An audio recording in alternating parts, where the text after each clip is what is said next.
और बड़ी खबर, प्रधानमंत्री नरेंद्र मोदी और पुतिन की बातचीत, पाकिस्तान से तनाव के बीच बातचीत। एक तरफ तनाव का माहौल और दूसरी ओर ये बातचीत की खबर। प्रधानमंत्री नरेंद्र मोदी और रूस के राष्ट्रपति व्लादिमीर पुतिन के बीच बातचीत, पाकिस्तान से तनाव के बीच बातचीत लगातार जारी है। हमले के बाद दूसरे देशों के राष्ट्राध्यक्षों ने भी इस हमले की आलोचना की थी, निंदा की थी और भारत के साथ दूसरे देश भी खड़े हैं।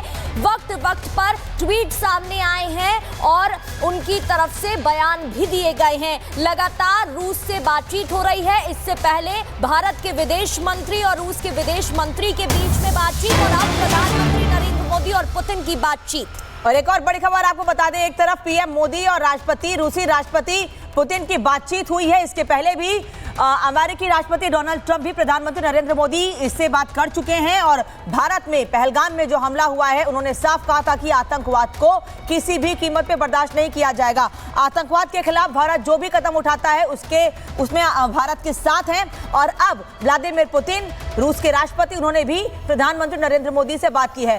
पहलगाम के गुनहगारों को सजा मिलनी चाहिए। पुतिन ने साफ कहा है कि पहलगाम के गुनहगारों को सजा मिलनी चाहिए। जिन लोगों ने जघन्य अपराध किया है उन लोगों को सजा मिलनी चाहिए। पीएम मोदी और रूसी राष्ट्रपति पुतिन की बातचीत हुई है। समझिए, वर्ल्ड लेवल पर पहलगाम हमले का जो असर हुआ है, उसके बाद आतंक के खिलाफ सब एकजुट हो गए हैं। और अनामिका सिंघाली हमारे साथ जुड़ गई हैं। अनामिका, लगातार दूसरे देशों की भारत के साथ खड़े होने के सबूत सामने आ रहे हैं, चाहे अमेरिका की बात करें या रशिया की बात करें, और अब प्रधानमंत्री नरेंद्र मोदी और व्लादिमीर पुतिन के बीच बातचीत। देखिए, पहलगाम की घटना के बाद ही बहुत सारे जो देश हैं, उनके जो राष्ट्राध्यक्ष हैं, चाहे जो उनके मुखिया हैं, उनकी ओर से बाकायदे रिटन में या फोन पर बातचीत हुई थी और सभी देशों ने एक साथ मिलकर के ये कहा था दरअसल कि आतंकवाद के खिलाफ इस लड़ाई में हम भारत के साथ खड़े हैं और जो कुछ भी पहलगाम में हुआ वो गलत हुआ। हालांकि इसके बाद से बैठकों का दौर चल रहा है, चाहे हम राफेल के डील की बात कर ले या हम इसके अलावा अलग अलग देशों से हम जो रक्षा मंत्री उनके हैं उनसे मुलाकात की बात कर ले। जापान के रक्षा मंत्री से मुलाकात राजनाथ सिंह की हुई थी और अभी खबर दरअसल ये आ रही दिल्ली में कि अब पीएम मोदी की जो बातचीत है वो पुतिन से हुई है।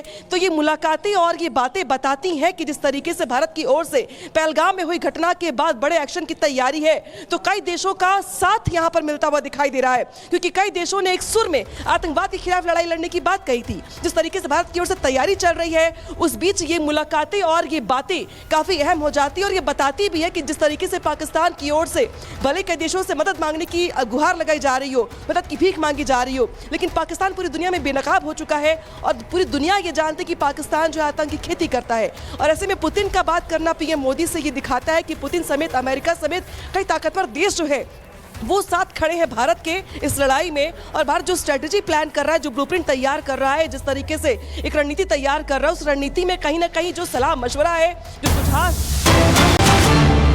और कुपवाड़ा के में एक संदिग्ध का इनपुट मिला है और इनपुट मिलने के बाद अलर्ट जारी कर दिया गया है। कल रात सुरक्षा बलों को इस संदिग्ध की जानकारी मिली। संदिग्ध युवक देखे जाने के बाद सुरक्षा बल अलर्ट पर हैं। देर रात से सुरक्षा बल के जवान सर्च ऑपरेशन चला रहे हैं। जंगल में सर्च ऑपरेशन जारी है। देर रात ये जानकारी मिली थी, कुपवाड़ा में लोगों ने जानकारी दी थी, एक संदिग्ध युवक देखा गया है और इस युवक को लेकर जब जानकारी मिली तो सुरक्षा बल अलर्ट पर है। कल रात से सुरक्षा बलों को जब एक संदिग्ध की जानकारी मिली, उसके बाद से सुरक्षा और ज्यादा बढ़ा दी गई है। देर रात ये जानकारी मिली। अनामिका सिंह इस वक्त हमारे साथ जुड़ी हुई है। अनामिका, कुपवाड़ा में कुछ देर पहले आप कुपवाड़ा में मौजूद थी, वहां पर सुरक्षा बलों का सर्च ऑपरेशन जारी है। देर रात जानकारी मिलने के बाद क्या अपडेट? और देखिए, कल देर रात कुपवाड़ा पुलिस को ये इन्फॉर्मेशन मिली थी कि वहाँ पे एक गांव के लोगों ने ये इनपुट दिया है कि वहाँ पे कुछ संदिग्ध देखे गए हैं। हालांकि उसके बाद जिस तरीके से सेना की ओर से एक्टिविटी बढ़ाई गई, पुलिस की ओर से एक्टिविटी बढ़ाई गई, तो चूंकि रात हो चुकी थी, बहुत ज़्यादा घने जंगलों का इलाका है, कंडी का इलाका, दुर्गम जंगल है, लिहाजा सर्च ऑपरेशन रात भर चलता रहा और आज सुबह से चल भी रहा है। अभी भी कंडी के जंगलों में जो सर्च ऑपरेशन है वो यहाँ पर तेज कर दिया गया है। हालांकि कुपवाड़ा में न सिर्फ कंडी बल्कि 5 इलाके ऐसे हैं जहाँ पे। और एक और बड़ी खबर, पाकिस्तान को एक और इंटरनेशनल झटका लगा है। लुफ्थांसा नहीं करेगी पाकिस्तानी एयर स्पेस का इस्तेमाल, बंद कर दिया गया है। अगले आदेश तक पाक एयर स्पेस का इस्तेमाल नहीं कर सकता है। कई यूरोपीय देश पहले ही दूरी बनाते दिख रहे हैं और अब पाकिस्तान को एक और इंटरनेशनल झटका लगा है, जहां लुफ्थांसा भी अब पाकिस्तानी एयर स्पेस का इस्तेमाल नहीं पाक कर सकता है। सुमित चौधरी हमारे साथ जुड़ गए हैं ग्राउंड जीरो से। सुमित, एक एक कर जिस तरीके से हमला हुआ है और साफ है है कि पाक की तरफ से ये आतंकी हमला करवाया गया है, अब पाकिस्तान के दरवाजे बंद होते दिख रहे हैं।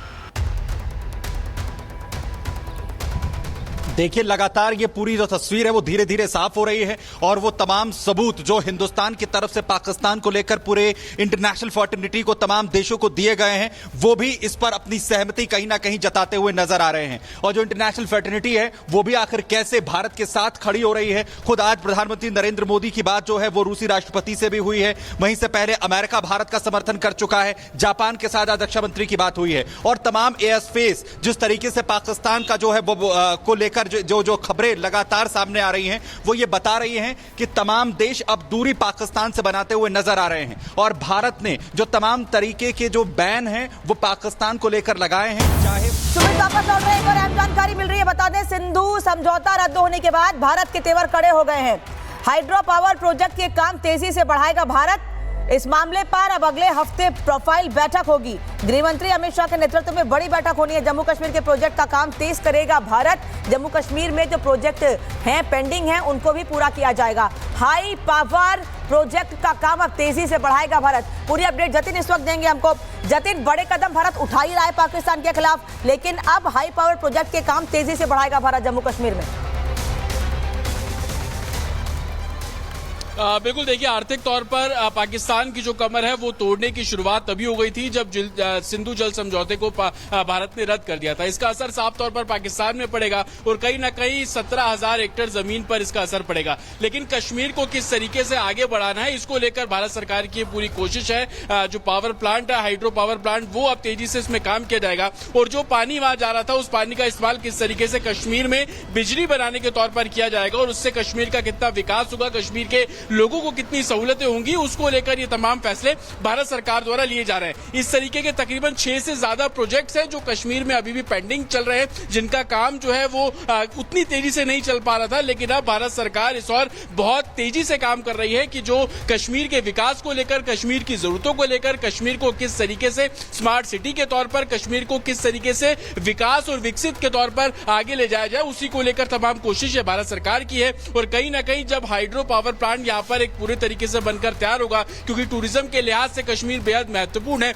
लोग यहाँ पर आते हैं और जिस तरीके का पुराना स्ट्रक्चर है उसको देखते हुए ये काफी मजबूती कश्मीर की अर्थव्यवस्था को भी देगा और यहाँ के लोगों को भी देगा। लेकिन साफ तौर पर इसका असर पाकिस्तान पे पड़ेगा। पाकिस्तान जो लगातार कश्मीर को सुलगाने की कोशिश करता है और पहलगाम आतंकी हमला उसकी एक सबसे बड़ी वजह भी है कि जिस तरीके से घुसपैठ उसने कराया, आर्थिक तौर पर असर इसका पाकिस्तान पे बिल्कुल पड़ेगा। उनकी इकोनॉमी पे पड़ना शुरू हो गया। काफी एयरलाइंस है जो उनके एयर स्पेस का इस्तेमाल नहीं कर रहे हैं। काफी ऐसे देश है जो कड़ा रुख इख्तियार कर चुके हैं कि पाकिस्तान अपनी धरती पर जिस तरीके से आतंकवाद को पनाह दे रहा है, जिस तरीके से बिल्कुल जतिन, और लौटेंगे आपके पास। सिंधु समझौता रद्द करने के बाद भारत ने बगलेहार डैम के सारे दरवाजे बंद कर दिए हैं, जिससे पाकिस्तान की तरफ जाने वाली चिनाब नदी की धारा सूख गई है और पाक की मुश्किलें बढ़ने वाली हैं।